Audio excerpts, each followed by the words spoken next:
Patna VIP party supremo son of Mallah Shri Mukesh Saini ji का आज पटना में प्रेस कॉन्फ्रेंस में श्री मुकेश सैनी ने कहा कि निषाद आरक्षण संकल्प यात्रा बिहार, उत्तर प्रदेश और झारखंड में निकाला गया। अब तीनों राज्यों में 14 बड़ी जनसभा करेंगे, जिसमें लाखों लाख की संख्या में लोग उपस्थित रहेंगे। श्री मुकेश सैनी जी और क्या कुछ कह रहे हैं, आइए जानते हैं।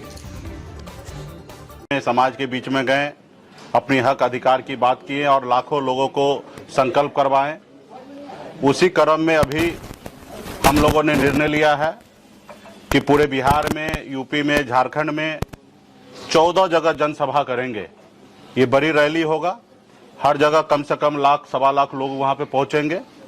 वहां पे मैं जाऊंगा और वहां पे अपने हक अधिकार की बात करेंगे। और वो रैली जो है 29 तारीख से चालू होगा। 29 नवंबर को मोतिहारी में, सीभर में रैली होना है। 30 तारीख को सहरसा, दरभंगा में रैली होना है। 1 दिसंबर को झारखंड में पलामू में और रोहतास में रैली होना है। 2 दिसंबर को शनिवार को जौनपुर और उत्तर प्रदेश में होना है। उसके साथ ही कैमूर में होना है। 3 दिसंबर को पीरपैंती, भागलपुर और मुंगेर में होना है। 5 दिसंबर को साहेबगंज, झारखंड में और नौगछिया, भागलपुर में होना है। और 6 दिसंबर को बेगूसराय और मुजफ्फरपुर में होना है। तो एक साथ में 14 रैली होना है। एक दिन में 2 रैली होना है और लगातार 1 हफ्ता तक रैली चलेगा, जहां पे लाखों निषाद वहां पे पहुंचेंगे और वही संकल्प दोहराया जाएगा कि अपने हक अधिकार के लिए लड़ाई लड़ना है, अपने पार्टी के साथ रहना है, अपने बच्चे के भविष्य के लिए लड़ाई लड़ना है। और मेरी लड़ाई वही है, आरक्षण नहीं तो गठबंधन नहीं, और गठबंधन नहीं तो वोट नहीं।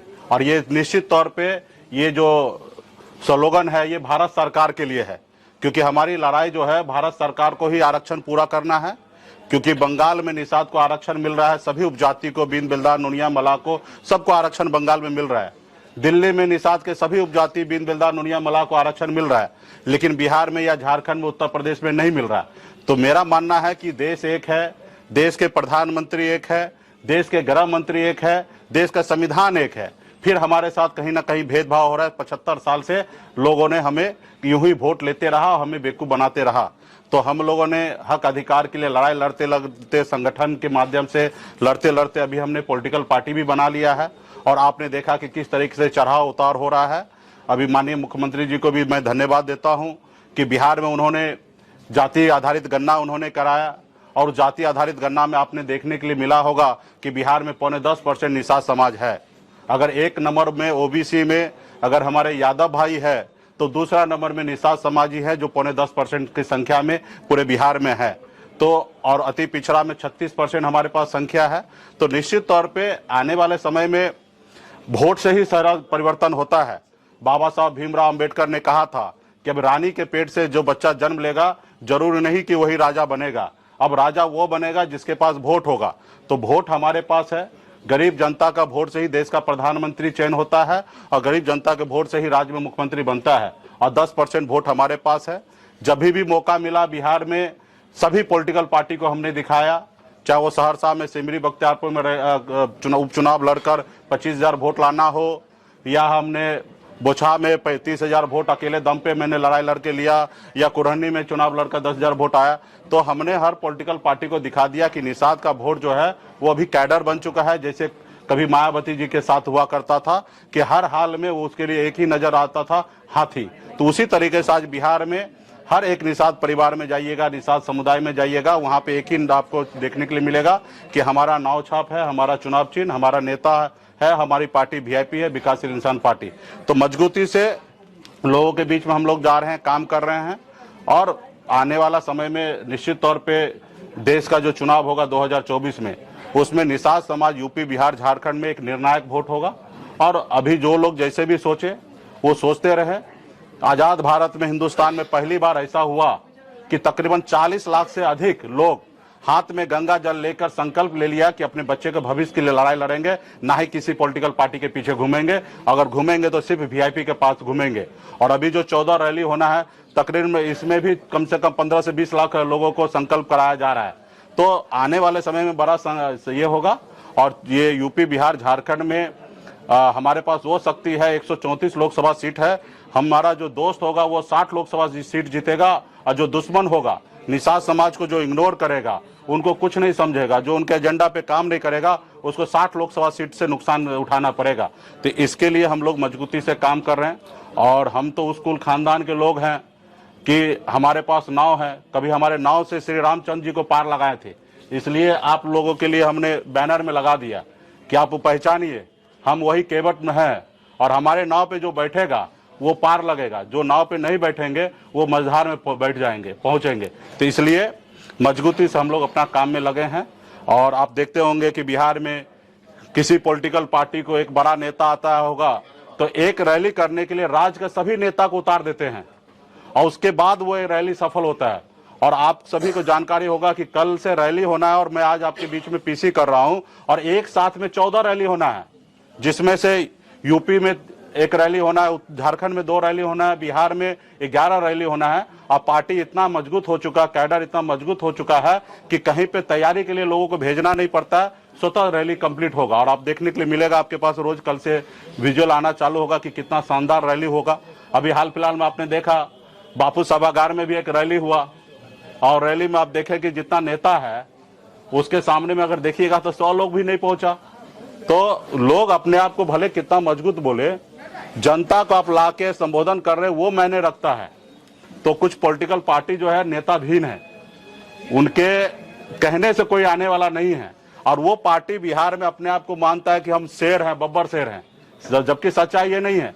अब अगर उसके पास शेर और बब्बर शेर होता तो बापू सभागार में 5,000 भीड़ लाना था। अब 5,000 में मतलब 100 लोग आना, ये कितना दर्शाता है। तो इसलिए आने वाला समय में बिहार में एक उभरता हुआ पार्टी वीआईपी पार्टी है, हर पॉलिटिकल पार्टी को अपना क्षमता दिखा चुका है, और आने वाला समय 2024 में बहुत मजबूती से हम लोग काम करेंगे। अभी तो 14 रैली है। आप सबसे आग्रह है कि देश में गरीब पिछड़ा का आप लोग हक अधिकार के लिए आवाज हमेशा बुलंद करते हैं। अभी जो 14 को रैली होगा उसको ईमानदारी से जनता के बीच में भेजिएगा, क्योंकि आप भी एक अपने आप को जज हैं, और आप जज जब हैं अंदर आत्मा से, तो उससे डिसाइड कीजिए कि गरीब पिछड़ा का बेटा संघर्ष कर रहा, तो आप लोग भी मदद कीजिएगा। क्योंकि बड़े बड़े लोग तो आपने देखा कि आजादी के 75 साल बाद पहली बार बिहार में एक मल्ला का बेटा अपना हैसियत बनाया, तो आपने देखा कि दुश्मन क्या किया, हमारे विधायक को खरीद लिया, हमको सरकार से बाहर कर दिया, जो सरकार हमने बनाया था। तो दुश्मन भी बहुत है। खैर वो अपना काम करे, हम अपना काम करेंगे।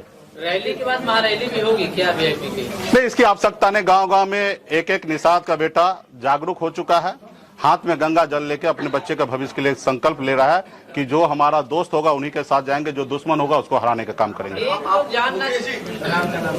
मुकेश सहनी जी, नीतीश कैबिनेट में ऑफर है, आपका हिस्सा हो सकते हैं? देखिए, अभी हमारी पॉलिटिकल पार्टी है, 2024 में निर्णय हम बहुत जल्द ही लेने वाले हैं रैली के बाद।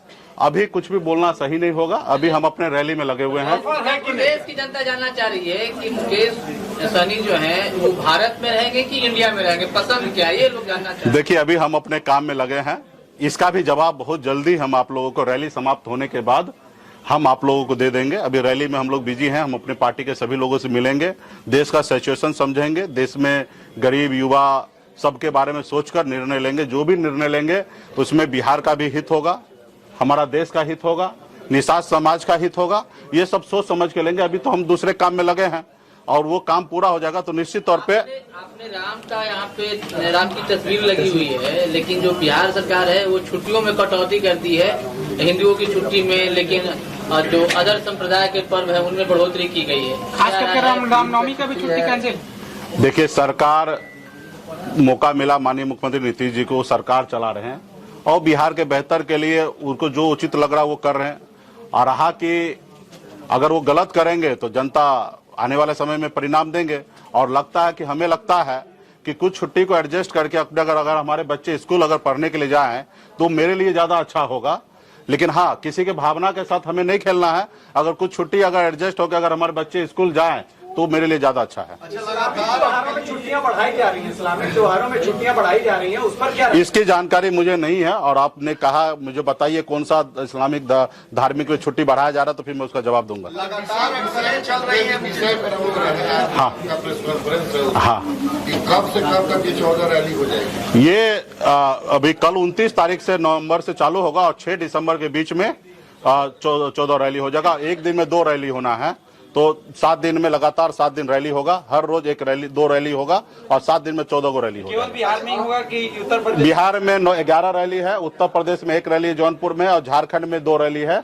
टोटल 14 रैली है। अंतिम दिन रखा गया है मुजफ्फरपुर, क्या ये गले लगाई जाए कि मुकेश सहनी मुजफ्फरपुर से चुनाव लड़ेंगे?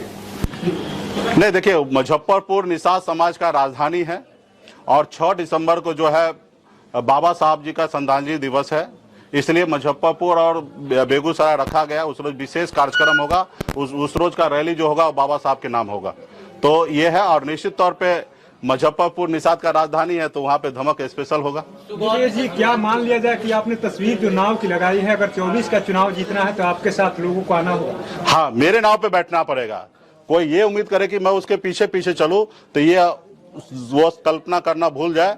जिनको अगर 24 में पार लगना है, क्योंकि केवट हम हैं, भगवान श्री राम जी को भी पार लगना था तो केवट महाराज के पास आए थे।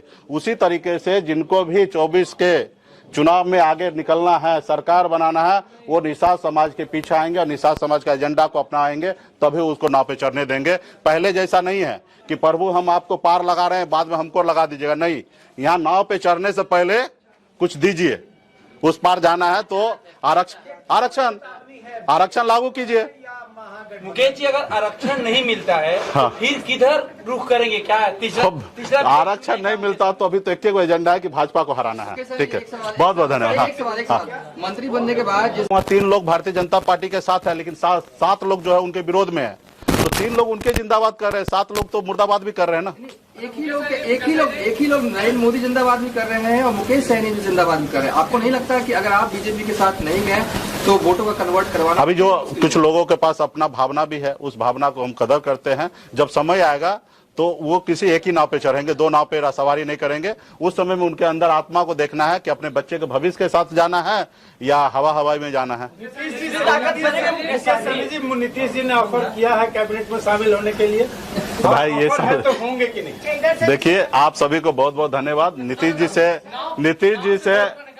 जी से हमारे अच्छे संबंध है और विशेष तौर पे नीतीश जी बिहार के लिए अच्छा काम कर रहे हैं। जैसे भी जाति आधारित गणना होने के बाद 15% आरक्षण बढ़ाएं, इसके लिए मैं तहे दिल से धन्यवाद करता हूं कि SC, ST, OBC का सब आरक्षण जो बढ़ाए हैं, इसके लिए मैं धन्यवाद देता हूं। तो जो काम नीतीश जी अच्छा कर रहे हैं उसके लिए उसको धन्यवाद है। अच्छा, आखिरी सवाल, आपने कहा कि नाव से आप पार लगा देंगे, आपकी पार्टी पार लगाएगी, आपके नाव से पार होगी। हाँ। तो नाव से पार कराने के कितने सिक्के लेंगे? सीट नहीं चाहिए, आरक्षण चाहिए पहले।